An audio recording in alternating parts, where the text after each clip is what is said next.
Hello everyone, welcome to BSA. उम्मीद करता हूँ बेहतर होंगे और अभी तक जितना भी मैंने पढ़ाया है आप लोगों ने तैयार कर लिया होगा और तैयार कर भी रहे होंगे। और होता है ना कि जब तक उस चीज़ का पेपर ना हो जाए तब तक आपको डर लगा रहता है कि क्या आ जाए और क्या ना आ जाए। मैथ में एक सबसे अच्छी बात भी है और सबसे ख़राब बात भी है कि डाउट ही डाउट रहता है। लेकिन जब आपके सामने पेपर आएगा और आपने अगर अच्छे से स्टडी की है साथियों तो आपको सारे क्वेश्चन सरल लगेंगे। सिर्फ 5% क्वेश्चन ऐसे होते हैं मेरे प्यारे साथियों, मतलब 5-10 नंबर के प्रश्न ऐसे होते हैं जो समझ में ही नहीं आते हैं। तो मैं कहूँगा उन प्रश्नों को सबसे पहले करिएगा जो आपको अच्छी तरीके से आता है। फिर भी मैं आज आपको यूपी बोर्ड के द्वारा एक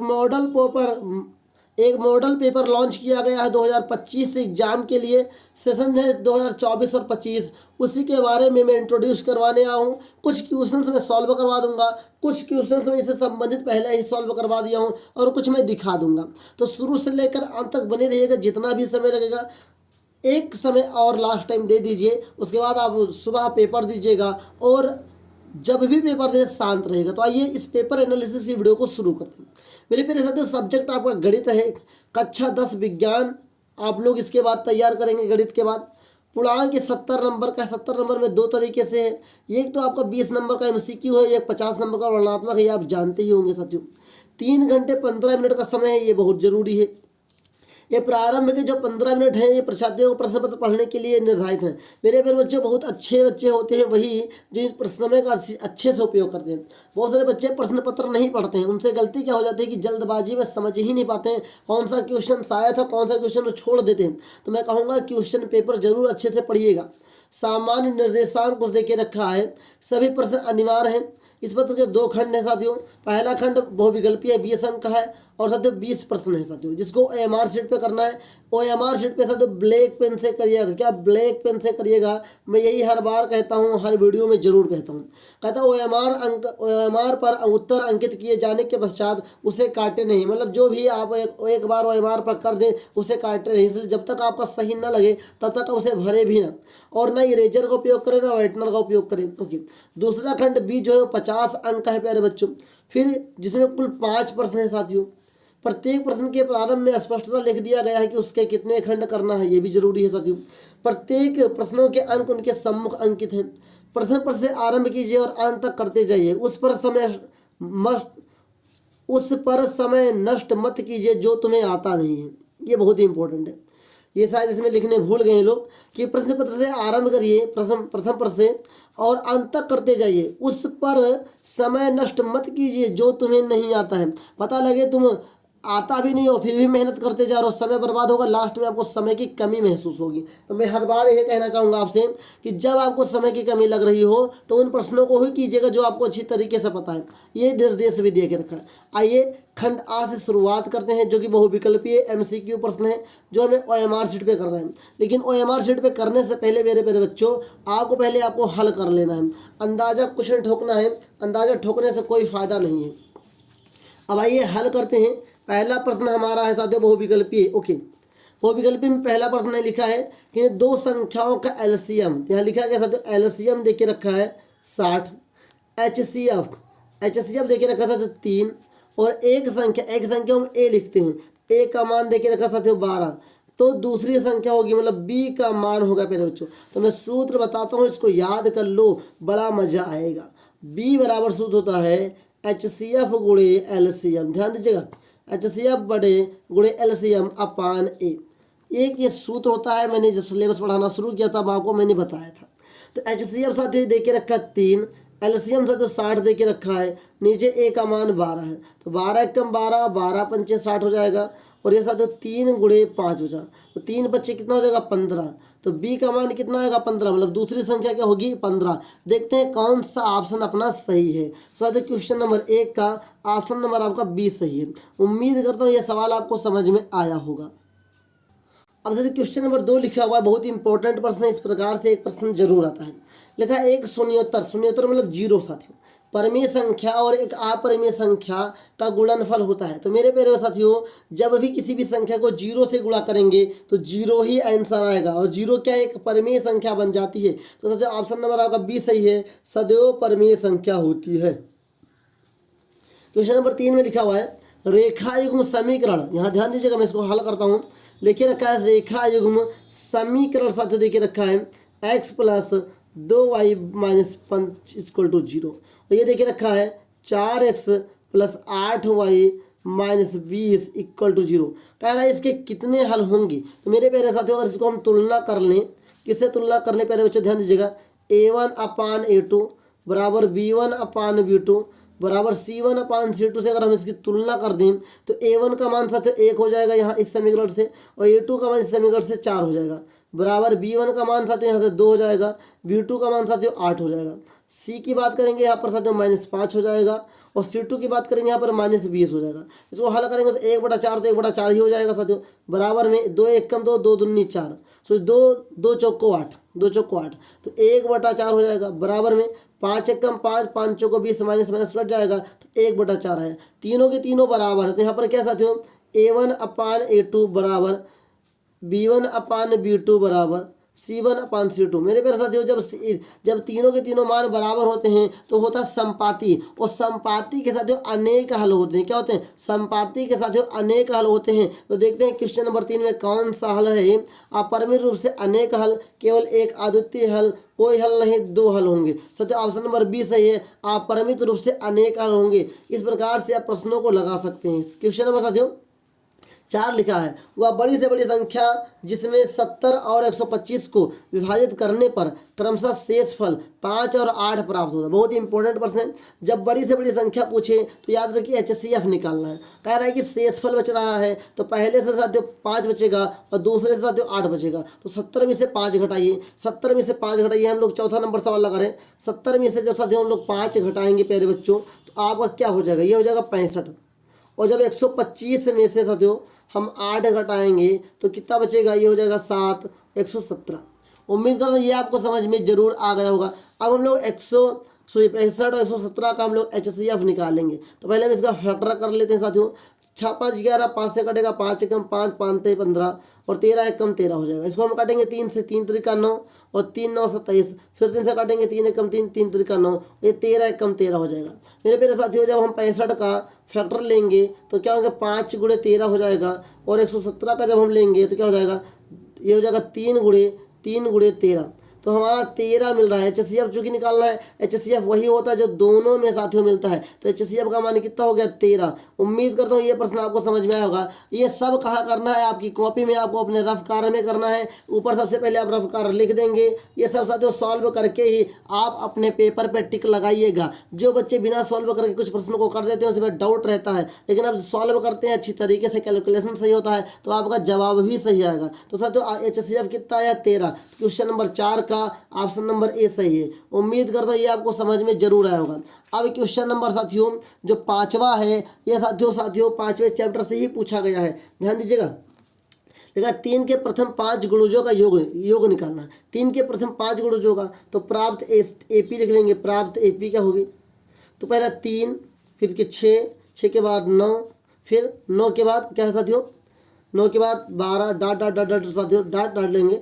5 पद, क्या लिखे? 5 पदों तक क्या निकालना है? योगफल निकालना है। तो पहले जो A का मान तो 3 हो जाएगा, D का मान क्या होगा? A2 - A1 मतलब 6 - 3 हो जाएगा, तो D का मान कितना हो जाएगा? 3 हो जाएगा। फिर EN का मान कितना होगा? 5 हो जाएगा। SN निकालना है। क्या निकालना है साथियों? SN, तो निकल जाएगा। ध्यान से देखिए कैसे निकलेगा। तो SN = क्या होगा प्यारे बच्चों? N/2 ब्रैकेट में साथियों 2A + N-1D हो जाएगा। N का मान कितना है साथियों? 5 है, 5/2 हो जाएगा, बटे 2। A का मान कितना साथियों? A का मान प्यारे साथियों कितना देके रखा है? 3 गुणे 3, प्लस N का मान कितना देके रखा? 5 - 1 हो जाएगा। D का मान साथियों 3 देके रखा है। ओके, अब यहाँ पे 5/2, 3 दूनी 6 हो जाएगा, प्लस 5 में से 1 गया तो 4, 4 गुणे 3 हो जाएगा। ओके, तो ये हो जाएगा साथियों 5/2 आपका, और यहाँ से 6 + 4 तो 12। फिर जो ध्यान से देखिएगा तो 5/2 और 12 × 6 18। ओके, तो 2 एकम 2, 2 9 18 हो जाएगा। ओके, तो ये हो जाएगा साथियों 5 गुणे 9, 9 × 5 = 45, जो कि आपका आंसर आएगा। मतलब कि साथियों 3 के प्रथम 5 गुणजों का साथियों जो योगफल होगा वो 45 आएगा। उम्मीद करता हूँ आपको समझ में आएगा। क्वेश्चन नंबर 5 का ऑप्शन नंबर ए सही है। अगर आपको इस तरीके से लगाने के लिए इस सवाल को नहीं आता है या आपको लंबा लगाने का तरीका और बता दे रहा हूँ। प्रथम 5 गुणजों का योगफल पूछा है, 3 के प्रथम 5 गुणजों का, तो 3 + 6 + 9 प्लस 3 चौको 12, 3 × 5 = 15, इसको जोड़ लीजिए तब भी आपका सेम ही आंसर आएगा। उम्मीद करता हूँ आपको समझ में आया होगा, और कोई डाउट होगा तो कमेंट बॉक्स में जरूर पूछ लीजिएगा। अब आइए सवाल नंबर 6 लिख रहा है कि द्विघात समीकरण 2x² - 4x + 3 = 0 के बारे में निम्न कथनों पर विचार कीजिए। दिए गए समीकरण के विविधकर 0 से कम है। तो चलिए पहले विविधकर निकाल लीजिए। विविधकर फार्मूला होता है d = b² - 4ac। तो पहले b का मान कितना है, -4 है, तो -4 का होल स्क्वायर 4। a का मान साथियों कितना है, a का मान साथियों यहाँ पे 2 है, c का मान यहाँ पर 3 है, तो 4 का स्क्वायर 16, 4 दूनी 8, 3 24। तो पहले बच्चों क्या आया, यह -8। जो -8 होता है साथियों, ये क्या है, 0 बड़ा है -8 से, मतलब कि क्या है साथियों, -8 छोटा हो जाएगा। तो दिए गए समीकरण के विविधकर 0 से कम है। पहला साथियों ये तो करेक्ट है। समीकरण में कोई मूल वास्तविक नहीं है, ये भी सही है। क्योंकि नहीं है कि जब साथियों यहाँ पर विविधकर 0 से छोटा आता है तो इसका मूल वास्तविक नहीं होता है साथियों। समीकरण के विविधकर 0 है, ये तो गलत है साथियों। समीकरण के मूल वास्तविक है, ये भी गलत है। कथनों पे विचार कीजिए, ये सही है, मैं इसके ऊपर काम कर रहा हूँ। तो पहला दूसरा किसमें सही है, पहला दूसरा सही है। ऑप्शन नंबर आपका ए सही है। उम्मीद करता हूँ ये आपको समझ में आया होगा। इस प्रकार का एक ना एक प्रश्न, मतलब विविधकर वाले चैप्टर से एक ना एक प्रश्न बहुविकल्पीय में आता है, इसलिए अच्छे से प्रैक्टिस करिए। बोर्ड एग्जाम 2025 में डंका बजा दीजिए और अच्छे से मेहनत करिए, नंबर आपका बहुत ही बेटर रहेगा। देख रहे हो क्वेश्चन नंबर 7 लिखा हुआ है कि AOC या AOBC एक आयत है जिसके 3 शीर्ष A 0,3 O 0,0 है और B 5,0 है। इसका विकर्ण होगा। मेरे प्यारे साथियों ध्यान दीजिएगा, जो विकर्ण होता है वो आयत हो या चतुर्भुज, आयत हो या वर्ग, दोनों में दोनों विकर्ण बराबर होता है। कि विकर्ण क्या होता है, तो पहले एक हम आयत बना लेते हैं। आयत हम बना लेंगे प्यारे साथियों, और इसे हम A मानते हैं, इसे O मानते हैं, इसे हम B मानते हैं, उसे C मानते हैं। ध्यान दीजिएगा, तो A का मान जो देके रखा है साथियों 0,3 देके रखा है, O का मान साथियों 0,0 देके रखा है, B का मान साथियों 5,0 देके रखा है, C का मान हम नहीं जानते तो x, y मान लेंगे। विकर्ण ये होता है कि इस लाइन को उस लाइन से मिला देंगे और इस लाइन को इस लाइन से मिला देंगे प्यारे बच्चों, तो क्या हो जाएगा, ये विकर्ण कहलाएगा। विकर्ण होता है किसी भी चतुर्भुज को 2 बराबर त्रिभुजों में बांट देता है। तो ध्यान दीजिए, इसको हल करेंगे। सवाल पूछा विकर्ण क्या होगा, ध्यान दीजिएगा। तो यहाँ पर हम एक विकर्ण ले लेते हैं AB, तो लिखेंगे विकर्ण AB बराबर सूत्र लगेगा, दूरी वाले सूत्र से लगाएंगे पहले बच्चों, x2 - x1 का whole of square plus y2 - y1 का होल ऑफ स्क्वायर। ये y1 लिखा हुआ है साथ स्क्वायर है। तो अगर हम AB की बात करेंगे तो x2 का काम करेगा ये, तो हो जाएगा 5 - x1 का काम करेगा 0, ये 0 हो जाएगा का whole of square plus y2 का काम करेगा ये 0 - y1 का काम करेगा 3 का होल ऑफ स्क्वायर। ध्यान दीजिएगा, अंडर रूट साथियों कितना हो जाएगा, 5 का में से 5 जाएगा तो 5 × 25 प्लस 0 में से 3 जाएगा तो -3 बचेगा, और -3 का स्क्वायर करेंगे तो 9 आएगा। जब इसको हम लोग जोड़ लेंगे साथियों तो कितना आएगा, 9 × 5 = 14, ये 34 हो जाएगा। मेरे प्यारे बच्चों ये 34 इकाई दे के रखा है। अब ध्यान दीजिएगा, अभी हम आंसर नहीं प्रूव कर सकते, अभी लिखेंगे चूँकि आयत के दोनों विकर्ण आपस में, ये हमारा जो निकला है वो AB निकला है, आपस में बराबर होते हैं, इसलिए विकर्ण OC बराबर भी क्या होंगे, बराबर हो जाएगा साथियों AB बराबर √34।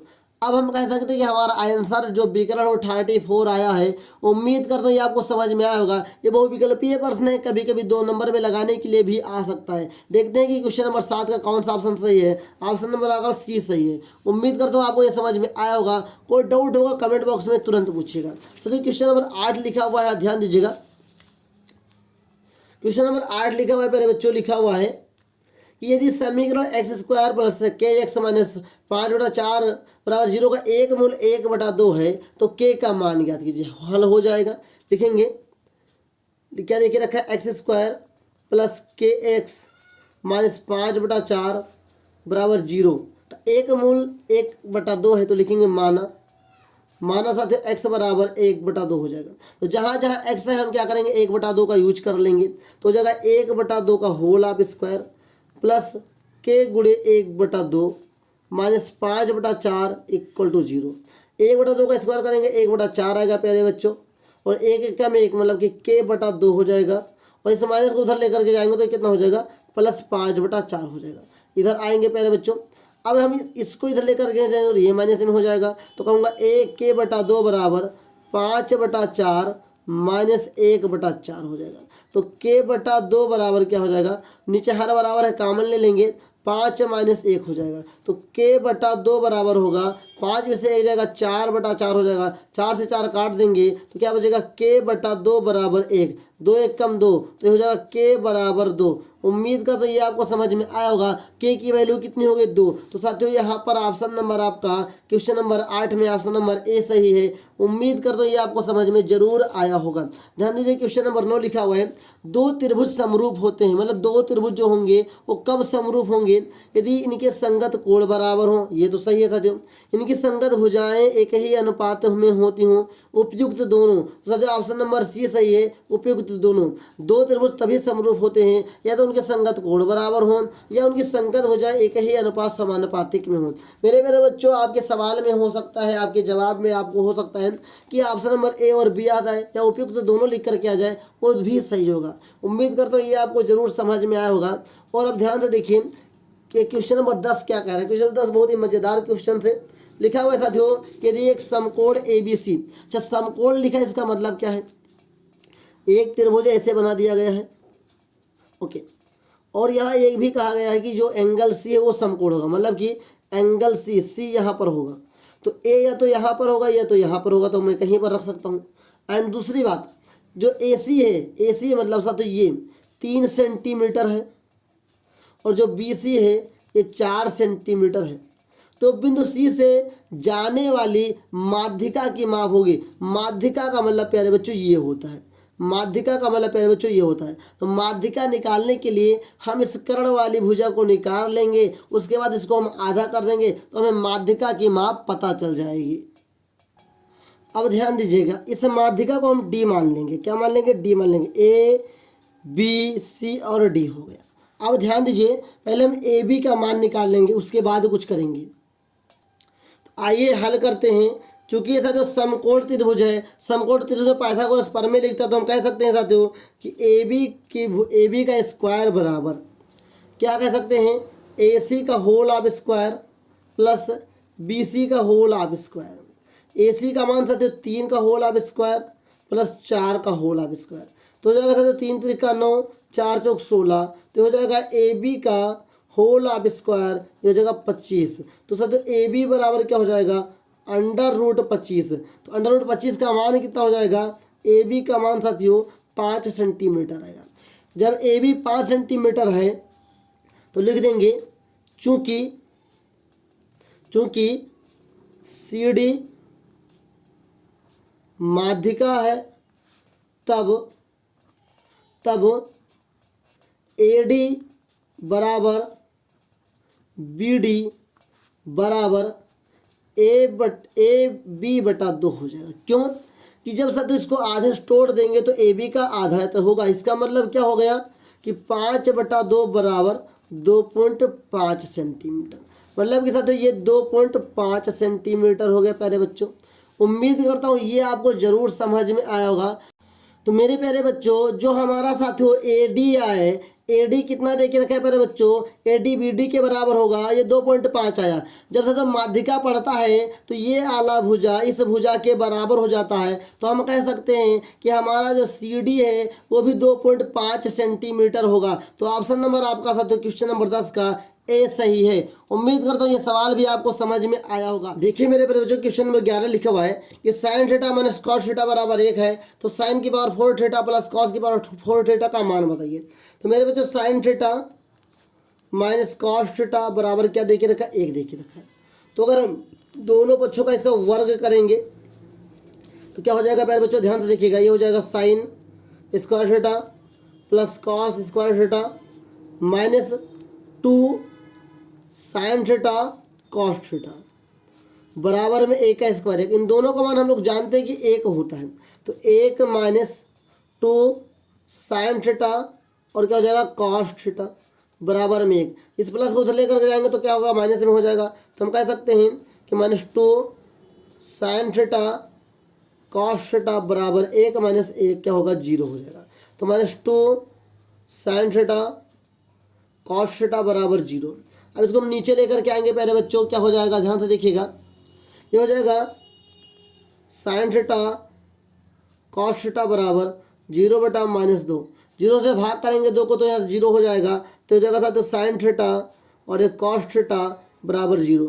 अब इसका मतलब क्या होता है जानते हो, इसका मतलब ये होता है प्यारे बच्चों कि साइन थीटा कॉस थीटा 0 का मतलब हुआ कि इसका मतलब हुआ साथियों कि साइन थीटा बराबर भी 0 है और क्या है कॉस थीटा बराबर भी क्या है 0। ये कहा जा सकता है कि 0 को 0 से गुणा करेंगे 0 आएगा। और भी संख्या हो सकती है लेकिन ऐसा मानना है, मतलब हम साइन थीटा बराबर भी मान सकते हैं 0, कॉस थीटा बराबर भी मान सकते हैं 0, इन दोनों के बराबर भी 0 मान सकते हैं। अब चूंकि वैल्यू हमें किसकी निकालनी है, हम लोग ध्यान देते हैं, वैल्यू हमें निकालनी है साथियों sine 4 theta plus cos 4 theta theta का मान निकालना है। इसका सूत्र होता है कि साइन की पावर 4 को 2 लिखेंगे थीटा प्लस कॉस की पावर 2 थीटा, हम ब्रैकेट के बाद माइनस लगाएंगे 2 साइन थीटा कॉस थीटा। तो मेरे प्यारे बच्चों इस दोनों का मान क्या होता है, 1 होता है, आप लोग जानते हैं। यहाँ पर 1 लिखेंगे माइनस 2 गुणे साइन थीटा कॉस थीटा का मान कितना आ गया 0, अगर 0 लिख देंगे 1 माइनस 2 0 0 तो कितना है 1। तो हमारा क्वेश्चन नंबर 1 जो 11 है उसका आंसर कितना होगा, ऑप्शन नंबर ए 1। उम्मीद करता हूँ समझ में आया होगा। थोड़ा सा साथियों नए नए क्वेश्चन आपको देखने को मिलते हैं लेकिन सवाल बड़े सरल है, बस आप प्रैक्टिस कर लीजिएगा। आज रात अंतिम रात है मैथ को लेकर के, फिर आपको यह टेंशन खत्म होगा। बस आप अच्छे से प्रैक्टिस करिएगा, आपको चिंता नहीं होगी। क्वेश्चन नंबर 12 लिखा हुआ साथियों कि साइन 2a बराबर 2 साइन ए तब सत्य होगा जब ए का मान क्या होगा। मेरे प्यारे बच्चों इसका मान कितना होगा आप लोग जान गए, कमेंट करके बताइए। इस प्रश्न को मैंने पिछली बार भी एक क्वेश्चन को पेपर को हल करवाया तब करवाया था। तो साइन 0 ए का मान जब 0 डिग्री होगा तब साथियों साइन 2a बराबर 2 साइन ए होगा। उम्मीद करता हूँ ये आपको समझ में जरूर आया होगा। लेकिन एक बात कहूँगा कि साइन 2a का सूत्र याद कर लो, बहुत जगह काम आएगा। साइन 2a का सूत्र होता है प्यारे बच्चों 2 साइन ए कॉस ए, ये होता है साथियों 2 साइन ए का फार्मूला। फिलहाल कहीं भी देखना 0 ठोक देना 0 डिग्री, कहाँ देखना क्या देखना, साइन 2a बराबर 2 साइन ए कब सत्य होगा, जब सत्य ए का मान 0 डिग्री होगा। अब आइए इसको हल करते हैं। लिखा है tan 4 tan थीटा बराबर 3 है तो इसका मान हमें बताना है। हो जाएगा प्यारे बच्चों, घबराइएगा नहीं।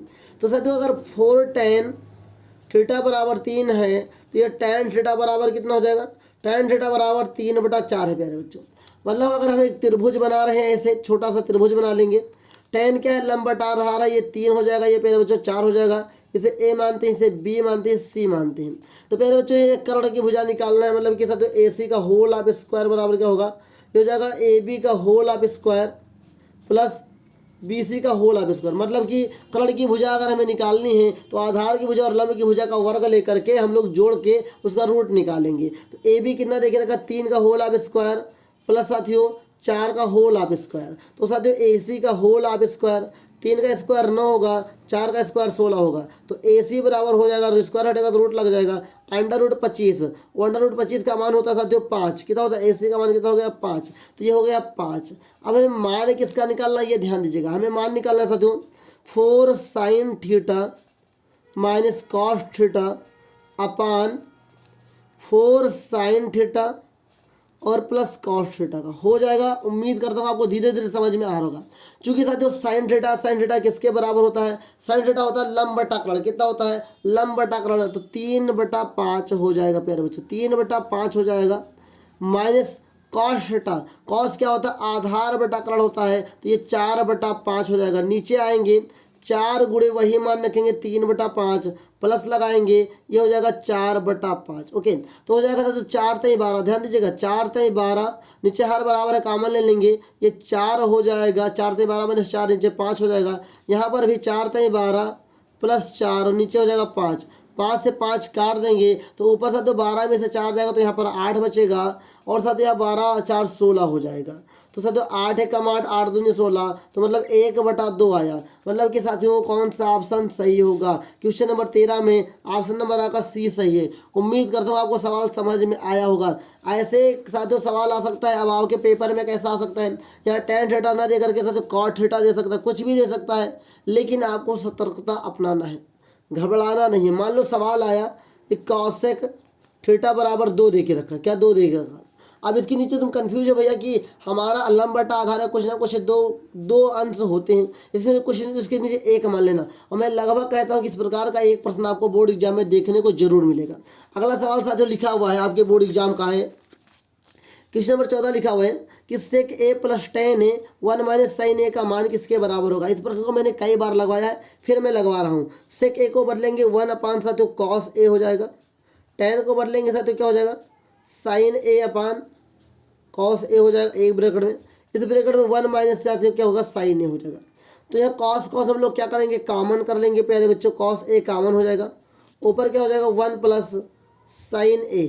ओके, और इस ब्रैकेट में 1 माइनस साइन ए।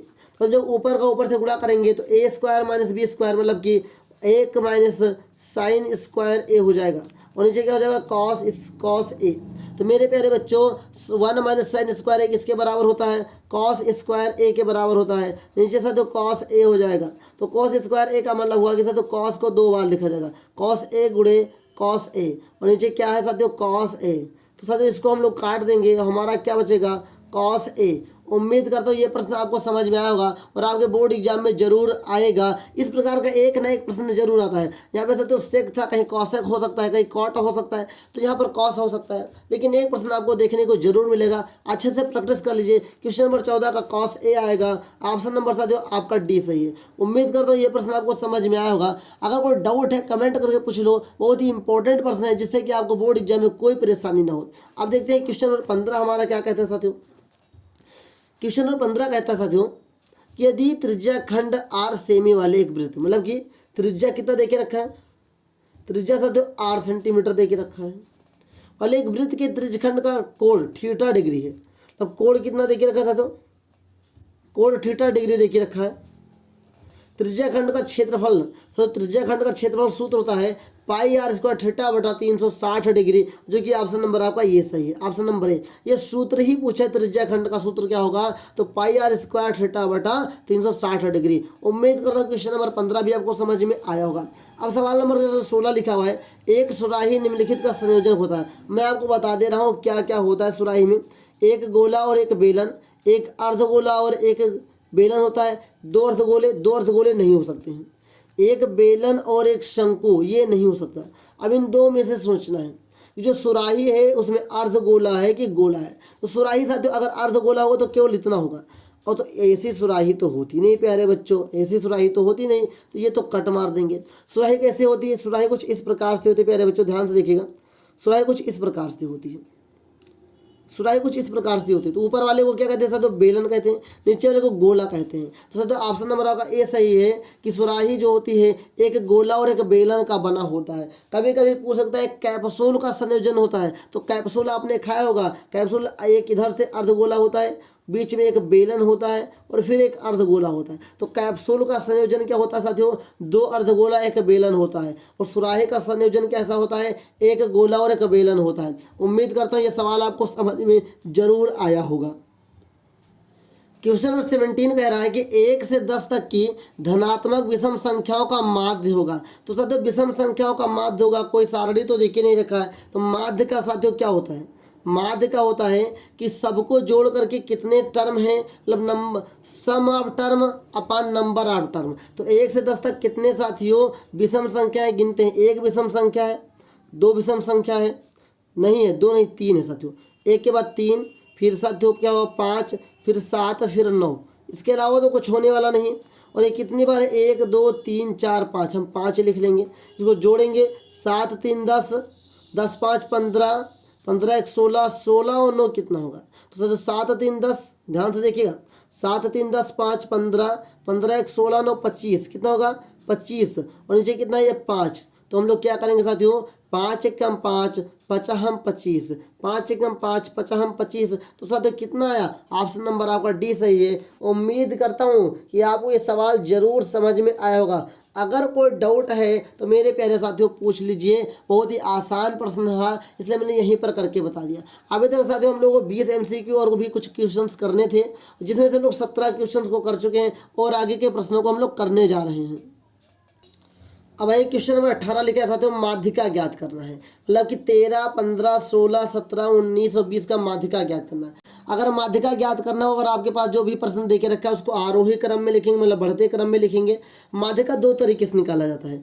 अगर ये सम संख्या में है, मतलब कि 1 2 3 4 5 6 सम है ना, सम स्थान है, तो सम वाला का सूत्र होता है साथियों n/2 व पद प्लस n+1, ध्यान दीजिएगा, व पद और अपान में सबके नीचे 2 होता है। लेकिन अगर विषम दे के रखा है, क्या दे के रखा है, विषम दे के रखा, मतलब 6 नहीं 5 है 7 है 3 है, तो क्या होगा n+1 2 होगा। उम्मीद करता हूँ कि आपको ये सवाल जरूर समझ में आया होगा, और अगर कोई डाउट होगा तो पूछिएगा जरूर। यहाँ पे n/2 के बाद +1 लगा होता है, क्योंकि यहाँ पर सम देके रखा है 1 2 3 4 5 6, यन का मान कितना हो गया साथियों 6, यन का मान 6 हो गया, तो सम वाले में रखेंगे, मतलब कि साथियों क्या होगा 6/2 व पद प्लस ब्रैकेट में 6/2 +1 व पद, और नीचे सबके नीचे क्या होगा 2 होगा। तो मेरे पास साथियों 2 एकम 2 2 3 6, 2 एकम 2 2 3 6, 3 1 4 हो जाएगा, तो कहेंगे तीसरा पद प्लस चौथा पद, ठीक है, बटा 2। तो तीसरा पद यहाँ पर कितना 1 2 3 16 हो जाएगा, चौथा पद कितना है 17 हो जाएगा। इसको हम 2 से डिवाइड करेंगे, तो 7 6 13 का 3 हाथ चलेगा 1 और 1 1 2 1 3, 33/2, तो 33/2 साथियों ऑप्शन नंबर आपका सी सही है। उम्मीद करता हूँ क्वेश्चन नंबर 18 भी आपको समझ में आया होगा। अब क्वेश्चन नंबर साथियों 19 लिखा हुआ है कि यदि कुछ परीक्षणों का माध्य 27 है, बहुलक साथियों 45 है, तब माध्यिका होगी। मैंने इस सवाल को कितनी बार लगवाया है और हर बार मैंने सूत्र आपको बताया है। तो अगर एक संबंध में बताऊं, आज ही याद कर लो, काम आ जाएगा आपके बोर्ड एग्जाम में जरूर। तो साथियों बहुलक बराबर एक सूत्र याद कर लीजिए, बहुलक बराबर 3 माध्यिका -2 गुणे माध्य होता है। मेरे प्यारे साथियों 1 नंबर में सवाल सूत्र में भी पूछ सकता है कि निम्नलिखित में बहुलक माध्यिका और माध्य में क्या संबंध होता है, और ये संबंध ही साथियों 1 नंबर आपको दिलाएगा। यहाँ पे साथियों कभी कभी माध्य पूछ सकता है, कभी माध्यिका पूछ सकता है, कभी बहुलक पूछ सकता है। बहुलक पूछेगा तो यही सूत्र पे काम चले जाएगा। अगर बहुलक नहीं पूछेगा, बहुलक दे के रखा है तो बहुलक 45 दे के रखा है, यहाँ पर रख लेंगे। माध्यिका पूछा तो 3 गुणे माध्यिका हम ऐसे लिख लेंगे प्यारे बच्चों, ओके, -2 गुणे माध्य। माध्य कितना देके रखा साथियों, माध्य देके रखा है आपका 27, ओके, तो 45 बराबर 3 गुणे माध्यिका माइनस 27 दूना 54, 27 दूना 54, ओके। इसको इधर लाएंगे तो ये प्लस में हो जाएगा, तो हो जाएगा 45 + 54 बराबर 3 गुणे माध्यिका, ओके, 3 गुणे माध्यिका। इसको जोड़ेंगे 5 4 9 और ये 5 4 9 बराबर 3 गुणे माध्यिका, ओके, 3 गुणे माध्यिका। काटेंगे 3 एकम 3, 3 त्रिका 9, 3 त्रिका 9, तो मैं कहूँगा 33 बराबर माध्यिका। तो माध्यिका कितने निकली मेरे बच्चों, माध्यिका जो निकली है वो कितनी निकली है 33, जो कि करेक्ट आंसर होगा। कहाँ है भैया, क्वेश्चन नंबर साथियों 19 में ऑप्शन नंबर आपका 20 सही है, जो कि साथियों 19 नंबर का ऑप्शन नंबर 20 है, 33 आपका आया। जब तक आप हल नहीं करोगे आप नहीं बता पाओगे, इसका आंसर यही होगा। साथियों ये सब प्रैक्टिस से आता है, आप भी प्रैक्टिस करिए, लगाइए। आज अंतिम रात है, अच्छे से पढ़ लीजिए, मेहनत कर लीजिए, सुबह एग्जाम में सब प्रश्न आपको देखने को मिल जाएंगे। अब साथियों क्वेश्चन नंबर 20 में लिखा हुआ है, यदि जब एक पासे को फेंका जाता है तो 3 से छोटी एक विषम संख्या आने की प्रायिकता होगी। ध्यान से देखते हैं कि अगर हम 20 नंबर को हल करते हैं पासा, तो पासे पर जो संख्या, पासे पर संख्या क्या क्या होती है, 1 होती है, 2 होता है, 3 होता है, 4 होता है, 5 होता है और 6 होता है। मेरे बच्चों कह रहा है कि विषम संख्या, वो भी 3 से छोटी, तो 3 से छोटी संख्या कितनी है? 1। तो हमें निकालना है प्रायिकता 3 से छोटी एक विषम संख्या, एक विषम संख्या का। तो मेरे प्यारे बच्चों ऊपर हो जाएगा 3 से छोटी विषम संख्या, इसी को बोल सकते हैं आप उचित घटना या अनुकूल घटना। और नीचे हो जाएगा कुल संख्या या पासे पर संख्या। तो मेरे प्यारे बच्चों 3 से छोटी एक विषम संख्या कितनी है? 1 है। कुल संख्या कितनी है? 6। तो 1/6 आपका आंसर हो जाएगा। तो क्वेश्चन नंबर 20 का ऑप्शन नंबर ए सही है, क्योंकि बहुत ही मोस्ट इंपॉर्टेंट है। मेरे प्यारे साथियों अभी तक हम दोस्तों 20 MCQ कर चुके हैं। हर सवाल के पीछे मैं कॉन्सेप्ट सिखाता हूँ, उसके बाद सवाल को हल करके ही बताता हूँ। दूसरी बात साथियों, जो अभी तक मैंने 20 MCQ करवाया है और अभी तक मैंने लगभग 100 से ज़्यादा MCQ करवा चुका हूँ, उन सभी MCQ में से आपके आने हैं बोर्ड एग्जाम में, सभी में से तो कुछ ना कुछ कॉमन आपको जरूर मिलेगा। और जो मैं बताया उसके आधार पर साथियों प्रश्न देखने को जरूर मिलेगा। बस आप प्रैक्टिस कर लीजिए, अच्छे से प्रैक्टिस कर लीजिए। अब साथियों आ गया खंड भी, सभी खंड कीजिए। अब मैं यहाँ पर साथियों क्वेश्चन नंबर साथियों खंड बा करवाने जा रहा हूँ, जो कि अच्छे से समझिएगा। ये 2 नंबर वाले प्रश्न हैं। जब साथियों आपको कॉपी मिलेगी और जब आप साथियों खंड बा को करने जाएंगे तो सबसे पहले अपनी कॉपी के ऊपर यहाँ डालेंगे खंड बा। ओके, खंड बा के बाद प्रश्न नंबर 1 करने जा रहे हैं, तो यहाँ पे प्रश्न नंबर 1 डालेंगे। प्रश्न नंबर 1 का हम लोग का नंबर करेंगे, का नंबर और यहाँ पे हल लिखेंगे। ओके, लिखा स्पष्ट कीजिए कि 3 × 5 × 7 + 7 एक भाज्य संख्या है और क्यों है। तो 3 × 5 × 7 + 7, तो साथियों 5 × 15 = होता है 105, और 105 + 7 कितना हो जाएगा? 112। अब इस 112 का हम कर लेंगे यहाँ पर फैक्टर प्यारे बच्चों। जब करेंगे तो 2 × 5 = 10 हो जाएगा प्यारे बच्चों, 2 × 6 कितना हो जाएगा? 12। ध्यान से समझिएगा। और 2 से काटेंगे 2 × 28 हो जाएगा प्यारे बच्चों, 2 से 14 हो जाएगा, 2 से 7 हो जाएगा, 7 × 1 = 7 हो जाएगा। फिर से कहूँगा 5 × 15, 15 × 7 कितना होता है? 105, और साथियों 105 में 7 जोड़ेंगे 112 होगा। इसको काटेंगे 2 दूनी 4 दूनी 8 दूनी 16, 16 × 7 = 112। तो यहाँ पर देखिए इसका गुणनखंड कितना है? 3 है, 3 से ज़्यादा। तो यहाँ लिख देंगे कि यहाँ पर इसका गुणनखंड, ध्यान से देखिएगा, इसका गुणनखंड 3 से ज़्यादा है। वैसे 3 भी होता तभी ये भाज्य संख्या होती है, 3 या 3 से ज़्यादा होना चाहिए भाज्य संख्या के लिए। तो यहाँ पर इसका गुणनखंड 3 से ज़्यादा है, इसलिए यह भाज्य संख्या है। उम्मीद करता हूँ कि ये सवाल भी आपको समझ में आ गया होगा। ओके, फटाफट लगाते हैं हम लोग। क्वेश्चन नंबर यहाँ पर साथियों देखे रखा है लेकिन यदि cot थीटा = 7/8 है तो 1 + sin theta 1 - sin theta upon 1 + cos theta 1 - cos theta का मान बताइए। ध्यान दीजिए, बहुत इंपॉर्टेंट प्रश्न है। यहाँ पर हम दूसरा प्रश्न हल करेंगे, सॉरी खा नंबर हल करेंगे। 2 नंबर का प्रश्न है। यहाँ पर क्या दिया लिख लेंगे, दिया है कि क्या देखिए प्यारे बच्चों, ये देखिए रखा है cot थीटा = 7/8। देखिए ये देखिए रखा है। तो हम लोग यहाँ से सबसे पहले एक त्रिभुज बना लेंगे प्यारे बच्चों। त्रिभुज बना लिया हमने, इसे हम ए मानेंगे, इसे बी मानेंगे, इसे हम सी मानेंगे। ये समकोण त्रिभुज है, इसके सामने वाली भुजा जो होगी एक कर्ण की भुजा कहलाती है।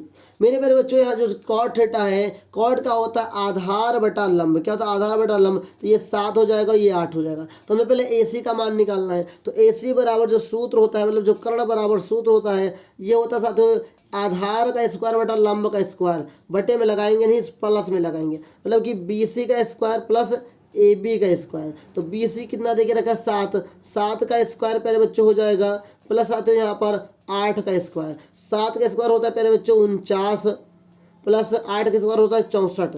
इसको जोड़ लेंगे प्यारे बच्चों, तो 9 4 13 का 3 हाथ से लगा 1 6 4 10 1 11 113 हो जाएगा। तो मैं कह दूंगा ये कितना है? 113 देके रखा है। हमें मान किसका निकालना है? ध्यान दीजिएगा, हमें मान किसका निकालना है प्यारे बच्चों, ये जरूरी है। तो हमें मान जो निकालना है, जो यहाँ निकालना है 1 + sin थीटा ऊपर ही 1 - sin थीटा अपान में 1 + cos थीटा, और यहाँ पर भी साथियों 1 - कॉस थीटा, इसका हमें मान निकालना है। तो मेरे प्यारे बच्चों, मैंने कई बार आपको बताया कि अगर एक ब्रैकेट में ए प्लस बी है और एक ब्रैकेट में ए माइनस बी है तो इसका सूत्र बनेगा ए स्क्वायर माइनस बी स्क्वायर। ध्यान पूर्वक समझिएगा। तो सर ए स्क्वायर माइनस बी स्क्वायर इसका सूत्र बनेगा। तो मेरे प्यारे बच्चों ये क्या हो जाएगा, ए प्लस बी और ए माइनस बी देके रखा, मतलब एक माइनस क्या हो जाएगा साइन स्क्वायर थीटा, और यहाँ नीचे लगाएंगे ये हो जाएगा 1 माइनस कॉस स्क्वायर थीटा हो जाएगा। मेरे प्यारे बच्चों इसको अगर हल करेंगे तो 1 माइनस साइन थीटा बराबर क्या होता है, लंब बटा कर्ण होता है। और इसमें अगर ढूंढेंगे प्यारे बच्चों तो लंब ये है, कर्ण ये देके रखा है। तो 8/13 कितना हो जाएगा साथियों, 8/√13 मतलब 113 का होल आप स्क्वायर। नीचे यहाँ पर भी जाएंगे कॉस थीटा का देखेंगे, कॉस थीटा का मान होता है आधार बटा कर्ण साथियों। तो आधार बटा कर्ण कितना हो जाएगा, ये हो जाएगा साथियों 1 माइनस 7/√113 का होल आप स्क्वायर। इसको हम लोग हल करेंगे, ध्यानपूर्वक समझिएगा। तो मतलब ये जो है 1 माइनस 8 का स्क्वायर 64 हो जाएगा, इसका हो जाएगा 113 हो जाएगा। यहाँ पर भी साथियों 1 माइनस 7 7 49 हो जाएगा प्यारे बच्चों, और यहाँ पर 113 हो जाएगा। अब 113 कम 113 हो जाएगा प्यारे बच्चों। तो ये जो है 113 माइनस 64/113, यहाँ पर 113 भी हो जाएगा, 113 माइनस 49 नीचे हो जाएगा 113। 113 से 13 कट जाएगा तो कितना आ जाएगा प्यारे बच्चों, 113 में से जब 64 जाएगा, मतलब कि यहाँ पर 13 में से जब 4 जाएगा तो 9 बचेगा, और 10 में से 6 जाएगा तो 4 बचेगा, 49। नीचे कितना बचेगा, 13 में से जब 9 जाएगा तो 4 बचेगा, और यहाँ पर से 10 में से 4 जाएगा तो 6 बचेगा। 49/64 ये आपका करेक्ट आंसर है। उम्मीद करता हूँ ये आपको समझ में जरूर आएगा। अगर कोई डाउट है कमेंट बॉक्स में पूछ लीजिए। बहुत ही इंपॉर्टेंट प्रश्न है साथियों। यहाँ से मैंने इस प्रश्न की शुरुआत की है और यहाँ से लेकर के मैंने यहाँ तक लगा दिया। 2 नंबर का प्रश्न है, आपको पूरा का पूरा 2 नंबर मिलेगा। बस आप प्रैक्टिस अच्छे से करिएगा तभी आपको पूरा का पूरा नंबर मिलेगा। उम्मीद कर रहे हैं प्रश्न आपको समझ में आया होगा। और आइए इसी क्रम में हम लोग आगे बढ़ते हैं। मेरे प्यारे बच्चों देखिए रखा है 2 घन बना लेंगे। यहाँ पर ध्यान से देखिएगा, छोटा छोटा हम घन बना लेते हैं। घन को इंग्लिश में क्यूब बोलते हैं। ओके, प्लस एक यहाँ से घन बना लीजिए। ओके, ऐसे ऐसे ऐसे ओके बन गया। इससे मिलाकर एक के साथियों क्या बनाया गया है, ठोस बनाया गया। तो जब भी साथियों घन मिलेगा तो घनाभ बनेगा। एक घनाभ बन गया, ये घनाभ है आपका। ओके, अब कह रहा है इन दोनों को जब जोड़ा गया तो जो प्राप्त घनाभ इसका पृष्ठीय क्षेत्रफल ज्ञात करना है। तो यहाँ पे साथियों घन का आयतन देके रखा है 64 सेंटीमीटर। यहाँ लिखेंगे, सबसे पहले दिया है। और आगे बोर्ड एग्जाम में कोई जरूरी नहीं कि 64 लिख कर आए, तो वहाँ पर 8 लिख कर के भी आ सकता है, 1331 लिख कर के भी आ सकता है, कोई भी आ सकता है साथियों। लेकिन अगर आपको लगाने का तरीका पता है तभी आप लगा पाएंगे। तो साथियों दिया है कि घन का आयतन, क्या है साथियों, घन का आयतन देके रखा है प्यारे बच्चों, क्या देके रखा है 64 सेंटीमीटर क्यूब देके रखा है। और अगर घन का आयतन की बात करें साथियों, होता है साइड का क्यूब, ये हो जाएगा साथियों 64 सेंटीमीटर क्यूब। ये साइड का क्यूब का मतलब हुआ साथियों कि साइड बराबर हो जाएगा क्यूब रूट साथियों 64 देके रखा है। क्यूब रूट 64 का मान जो होता है 4 सेंटीमीटर होता है। अब यहाँ से जो साथियों बात करूँ तो जो घन होता है, घन में लंबाई चौड़ाई ऊंचाई तीनों के तीनों बराबर होते हैं। तो साथियों अगर हम बात करें, देखेंगे प्राप्त घनाभ के L, B और H। तो L की बात करेंगे तो लंबाई साथ तो दोनों की बढ़ जाएगी, दोनों को जोड़ के लंबाई करेंगे तो मतलब 4 + 4 कितना आएगा 8 सेंटीमीटर आएगा। B की बात करेंगे तो उतना ही रहेगा साथियों। H की बात करेंगे तो उतना ही रहेगा साथियों। अब हमें निकालना है घनाभ का पृष्ठीय क्षेत्रफल। तो यहाँ लिख लेंगे साथियों घनाभ का पृष्ठीय क्षेत्रफल सूत्र होता है 2 ब्रैकेट में LB + BH + EHL। ओके, आगे बढ़ते हैं। 2 L की बात करें साथियों 8 गुणे, B की बात करें 4 प्लस 4 गुणे 4 प्लस 4 गुणे 8। ओके, आगे 2 8 चौको 32, 4 चौक 16, 8 चौको 32। ओके, आगे बढ़ेंगे तो 2 32 × 64, 64 और 16 कितना होता है, 64 और 16 होता है 80, और 80 को 2 से गुणा करेंगे तो 160 आएगा। चूँकि क्षेत्रफल निकालना है वो हमारा डाटा सेंटीमीटर में है तो हमारा आंसर आएगा 160 सेंटीमीटर स्क्वायर। उम्मीद करता हूँ ये आपका ऑप्शन सही होगा, सॉरी ये आंसर आपका सही होगा। यहाँ लिखेंगे साथियों, आप लोग मैं जो यहाँ पे हिंदी लिखने जा रहा हूँ, अगर आपके कॉपी के पेज में जगह होगा तो इसी के नीचे लिखिएगा, वरना साइड में लिखिएगा, लिखेंगे अतः घनाभ का पृष्ठीय क्षेत्रफल 160 सेंटीमीटर स्क्वायर है। ओके, उम्मीद करता हूँ ये प्रश्न आपको समझ में आया होगा। और जो प्रश्न मैंने बताया है इसके आधार पर एक ना एक प्रश्न आपके बोर्ड एग्जाम में आपको देखने को जरूर मिलेगा। अच्छे से तैयारी करिए, बहुत ही इंपॉर्टेंट प्रश्न है और ये पेपर बहुत ही वायरल पेपर है। इस प्रकार के बहुत सारे प्रश्नों को मैंने आपको लगवाया है साथियों। क्वेश्चन नंबर साथियों घ देखिएगा, लिखा हुआ है निम्न आंकड़ों का माध्य ज्ञात कीजिए। तो साथियों आंकड़ों का माध्य निकालना है तो मेरे प्यारे बच्चों सबसे पहले हम लिखेंगे यहाँ पर वर्ग अंतराल। क्या लिखेंगे साथियों? वर्ग अंतराल। ओके, वर्ग अंतराल। वर्ग अंतराल के बाद साथियों क्या होता है? बारंबारता होता है। बारंबारता लिखेंगे। बारंबारता के साथ क्या होता है साथियों? इसके बाद हम XI निकालेंगे। इसके बाद साथियों क्या निकालेंगे? XI के बाद हम लोग निकाल लेंगे प्यारे बच्चों आपका क्या? FI और XI। साथियों 2 नंबर का प्रश्न है, कम मेहनत में लगाएंगे इसको। वर्ग अंतराल कितना देखे रखा है? 10 से 20। इसके लिए साथियों बारंबारता 2 देके रखी है। 20 से 30 के लिए बारंबारता 7 देके रखी है। 30 से 40 के लिए बारंबारता साथियों 12 देके रखी है। 40 से 50 के लिए बारंबारता साथियों 15 देके रखा है। और 50 से 60 के लिए बारंबारता 8 देके रखा है। 60 से 70 के लिए बारंबारता साथियों 60 देके रखा है। मेरे प्यारे बच्चों अब ध्यान से देखिएगा, ये XI निकालेंगे, इसको जोड़ करके आधा करना होता है। तो 20 और 10 30 का आधा कितना हो जाएगा? 15। 30 20 50 का आधा हो जाएगा 25। 70 का आधा हो जाएगा 35। और यहाँ 90 का आधा हो जाएगा 45। 110 का आधा हो जाएगा 55। और यहाँ पे 130 का आधा हो जाएगा साथियों 65। और यहाँ पर FI XI निकालना है, मतलब इसको गुणा करना है। यहाँ पर 12 मारता को ऐसा तो FI कहा जाता है। तो 15 दूना 30 हो जाएगा। 25 सतह कितना हो जाएगा? 7 दूनी 14, 7 25 35 175 हो जाएगा। ओके, 35 को 12 से गुणा करेंगे तो 12 पंजे 60 के 0 हासिल आएगा 6। 12 3 36 और 36 6 कितना हो जाएगा? 42 प्यारे बच्चों। ओके, ध्यान से देखिएगा। 15 25 75 के 5 होता हासिल आएगा 7 साथियों। 15 चौको 60 और 60 और 7 67 हो जाएगा प्यारे बच्चों। ध्यान से देखिएगा। ओके, यहाँ पे 8 पंजे 40 के 0 हासिल आएगा 4। 8 पंजे 40 4 44 हो जाएगा। ओके, 65 को 6 से गुणा करेंगे 6 पंजे 33 के हासिल आएगा 3। 6 36 3 39। अब हमें जो माध्य निकालना है प्यारे बच्चों, ध्यान से देखिएगा। तो माध्य का जो फार्मूला तो ये मैं आपको बता देता हूँ। माध्य x, हम सबसे पहले प्रत्यक्ष विधि का उपयोग करेंगे। प्रत्यक्ष विधि का आप कहते हैं तो यहाँ पे कल्पित माध्य विधि का उपयोग कहने की हमारी जो इच्छा होगी वो उपयोग करेंगे। आपकी जो इच्छा वो उपयोग कर लीजिए, क्योंकि यहाँ पे कोई बाध्यता नहीं दे करके रखी है। अगर बाध्यता दे करके रखता है किसी विधि का उपयोग करिए तो हम बाध्य हो जाते हैं, लेकिन यहाँ पर हम स्वतंत्र हैं तीनों विधियों में से किसी एक विधि का उपयोग करने के लिए। तो यहाँ पर क्या है? माध्य निकालने का सूत्र होता है सिग्मा FI XI अपान सिग्मा FI। तो इसको सिग्मा FI इसको जोड़ेंगे, इसको जोड़ लीजिए पर बच्चों। 7 और 2 9 जोड़ेंगे। 7 और 2 9 2 11 11 5 7 16 16 और 8 कितना हो जाएगा बच्चों? 16 और 8 24। 24 से 30 के 0 हासिल आएगा 3 और 3 2 5 हो जाएगा। ओके, यहाँ पे इसको जोड़ लेंगे तो यहाँ से 5 5 10 के 0 हासिल आएगा 1 साथियों।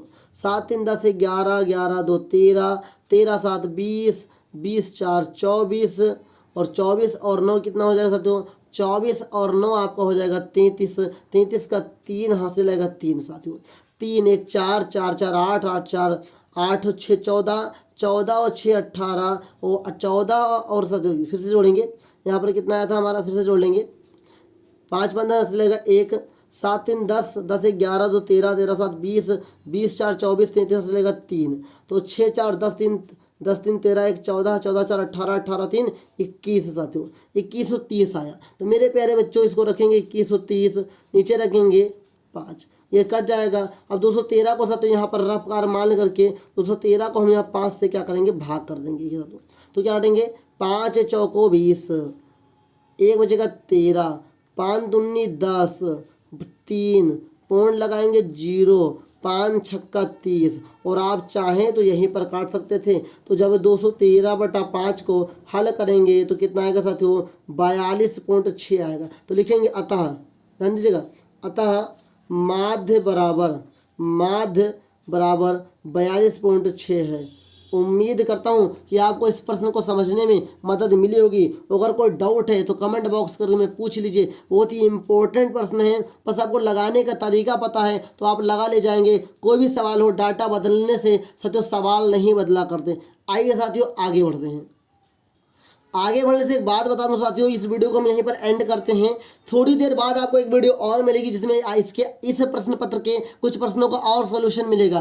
थोड़ी सी वीडियो लॉन्ग हो गई है, इससे मैं क्षमा चाहूँगा, लेकिन वीडियो कैसी लगी कमेंट बॉक्स में बताइएगा। इसके कुछ महत्वपूर्ण प्रश्नों को मैं नेक्स्ट वीडियो में डिस्कस करूँगा। बहुत ही जल्द, बहुत ही कम समय में आपको वीडियो मिलने जा रही है। दूसरी वीडियो भी एग्जाम से पहले आपको जरूर मिलेगी, इसको देखकर जरूर जाइएगा। और एक बात और कहना चाहूँगा, बेस्ट ऑफ लक आप सभी को बोर्ड एग्जाम के लिए। जो भी मैंने पढ़ाया अभी तक उससे बाहर एक भी प्रश्न नहीं आएगा। बस बार बार कहूँगा, डाटा बदला जा सकता है, सवाल का तरीका नहीं। इसलिए आप लगा कर जाइए, निश्चिंत रहिए, आपका पेपर बहुत ही बेस्ट होगा।